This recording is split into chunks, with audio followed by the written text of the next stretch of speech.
Hi, everyone. I am Tessie Amore from the University of Hawaii, and here today is our horticulture legend, Dr. Neil Anderson, ASHS Fellow. Well, it's a pleasure to be with you today to talk about fun careers in horticulture, that's for sure, and great to be with you, Teresita. The area of specialization that I'm in is floriculture, flower breeding and genetics. So, of course, working with ornamentals and various aspects of that, which is branched off into like invasive species that are ornamentals and how do we prevent them from spreading and the genetics of genetic components connected with those. So we work on a wide variety of crops in ornamental horticulture. Traditionally, when I started as a graduate student at the University of Minnesota, it was in chrysanthemums, and we still do chrysanthemums, although we do a wide range of other products, other species of chrysanthemum for green pesticide uses. Pyrethrum would be one example. And then we've also have some salt tolerant versions. And then we work on gladiolus and lilies and perennial flax. All the different crops then. So Quite many, a right? wide variety. Almost too many, right? So Right. So, what has horticulture meant to you in your career? well, I would say I've always lived and breathed horticulture. So I grew up on a dairy farm in Vermont, Oh, and didn't, it was kind of a tradition on both sides of my family, hundreds of years being dairy farmers. But it was not something that really rang my chime. So when I was 5 years old, I went out into my mother's flower gardens and started teasing flowers apart. I remember teasing lilies apart and peonies and balloon flowers, platycodon, and just looking at all the flower parts, and then started to make crosses and even tagging them and things like that. And yeah, at 5 years old. And it was like, where did that come from? I have no idea. And everyone thought, oh, this child is crazy. Like, he'll never make a living doing that. And I just got more and more passionate about that. Started doing little studies on native wildflowers out in the woodlands and so forth, and look at their winter hardiness and survival, which of course later I ended up doing professionally. And we were kind of surrounded by horticulture. My father was an expert with apple production and knew how to prune apples, even though, he was a dairy farmer. So he knew all those ins and outs. And then he loved horticulture. So we grew several acres worth of vegetables and fruits every year and put them up, canned and preserved them. So we spent all summer when we weren't out in the hayfield, baling hay and stacking it in the barns or milking cows. We spent the rest of the time in the gardens. So we were always picking peas or string beans and things like that. And so I would say I was, pretty immersed in horticulture from an early age. And then that just kind of kept growing and blossoming as time went on. So when did you decide to go to college? Did you always go to college? I mean, when you went to college, was it always horticulture or So that's a good question. So I had kind of a divergent route. So I finished high school, and of course I spent lots of time working with botanists at Dartmouth College, and we'd go on plant collection trips and things like that, and just kind of as my horticulture friend would always say, we're gallivanting around looking for plants, and that's kind of just fed my plant nerd aspect, if you will. So when I finished high school, it was like I didn't go to college right away. I actually took 3 years off and worked full time in the library system at Dartmouth College, particularly the biomedical library where all the plant books were, and got to work with all the ancient plant books from the 1600s and so forth that had been donated. And so it was just a chance to like connect with this history. And so during that 3 year period, I was debating, should I go and major in music? Because, I'm a professional singer and trained pipe organist and so forth, and or should I go on to library science or should I do horticulture?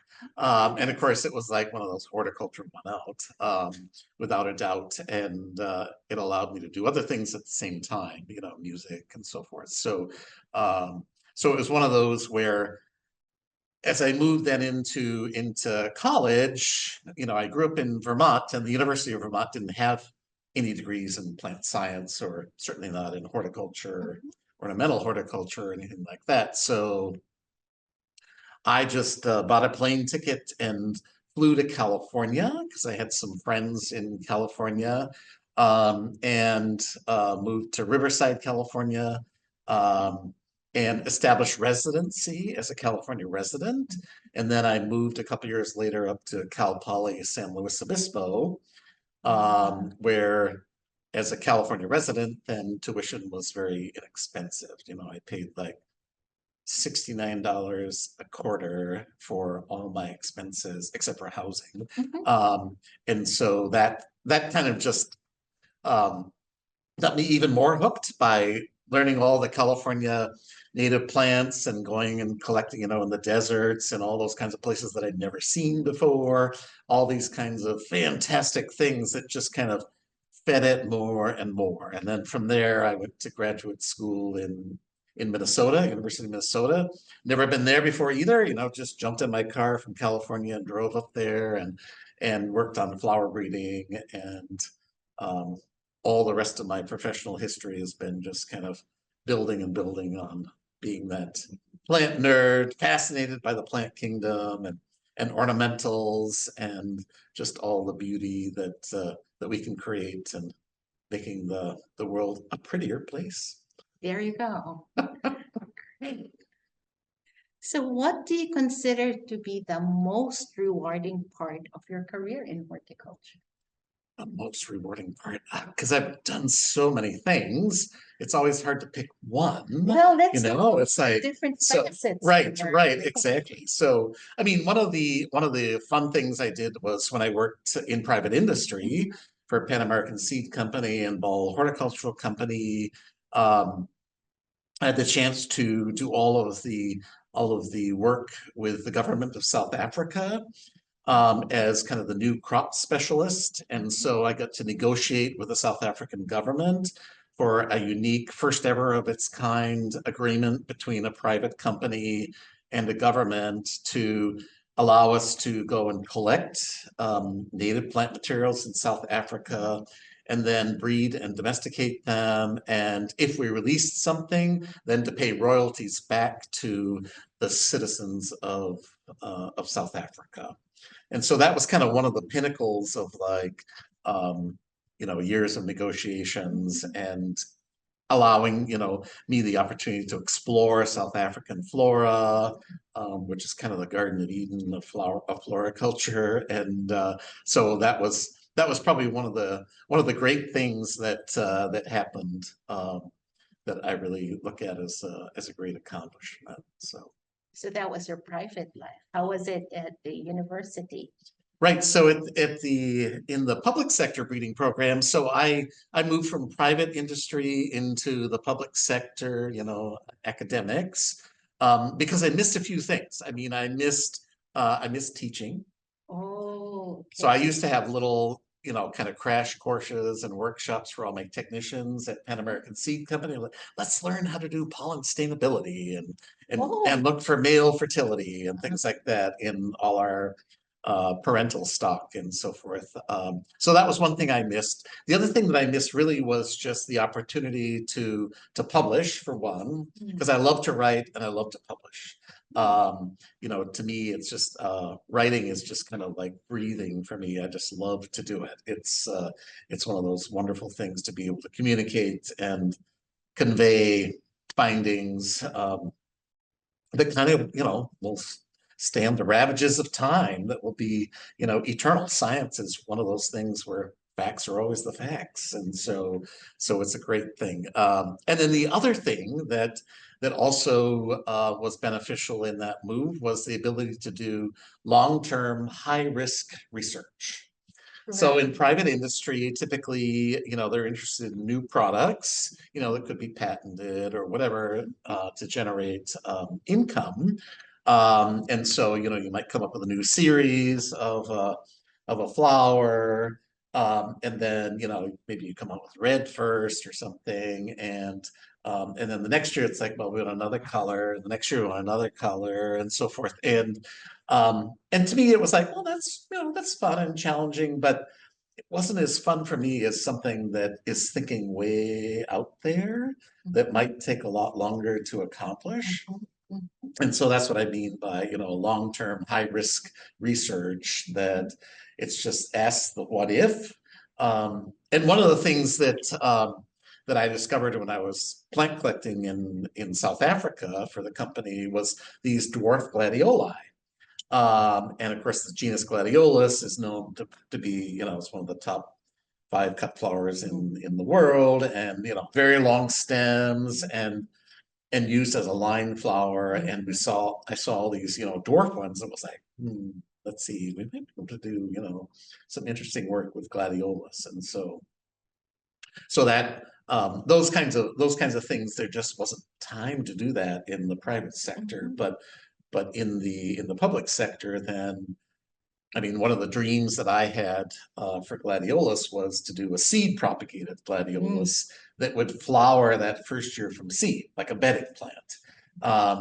And of course, if you know gladiolus, which is a geophyte, or it has corms, from seed to flower, it's like up to 5 years. So I was trying to cut the generation time down. And so my thought was, we'll just breed and select for early germinators and early flowering, and then intercross them. And over time, we should be able to cut that generation time down from 5 years. And so it took about 20 years of kind of like back, I call it back burner sort of breeding and selecting of just, crossing and crossing, intercrossing. And then finally, we came up with some that bloomed in like 4 months from seed. 4 months. And it was like unheard of. And then we got some down to like 3 months from seed. And so it was all just one of those thinking long term, this is going to take a long time. I have no idea how long it's going to take. But it wouldn't be something that private industry would be interested in, 20 years. Hello? Are you kidding? It's like, come on, make money. Right, exactly. So, but it allowed the opportunity to, have undergraduates and graduate students and train them and then ask various questions that were involved with that. And so in the end results, we ended up being able to do that. From plant collecting to your 4 months, and then 3 months took about 20 plus years to get to that point where you can really shorten the plant and shorten the germination period. Right. Awesome. Right. That's wonderful. Yeah. So it's really a fun profession. I mean, I love everything that I do. It's just kind of like passion, which, you have the same sort of passion as well. And it gives us longevity. It does, right? I mean, it's like that endless energy of like, what if, it's like I always get so excited about any new idea. Or even new crosses, right? Or new crosses, right? That's like, especially, right? What's coming up this year, and because just by being able to do this, it's allowed for generating a host of new mutations and phenotypes that have never been seen before. And so, we're really excited about some of the ones that we have. So I'm kind of curious, going back to from the time you saw your the dwarf gladiolus in South Africa, the first cross you made, and what were the first phenotypes like out of that? Well, they weren't anything of economic value, that's for sure, because a lot of the wild species might have very small flowers, or I mean, they might have some trait of interest, but then there were all these other kind of non-economic traits that would come along, and so we'd have to do continuous backcrossing or congruity backcrossing between species, and select and recross and select in order to get something that would be commercially acceptable, that people would actually buy. They're the ultimate judge. They are, right? Absolutely. They're right. The ultimate judge of what we produce. Right. Yeah. That's a tremendous, I would say, a tremendous accomplishment.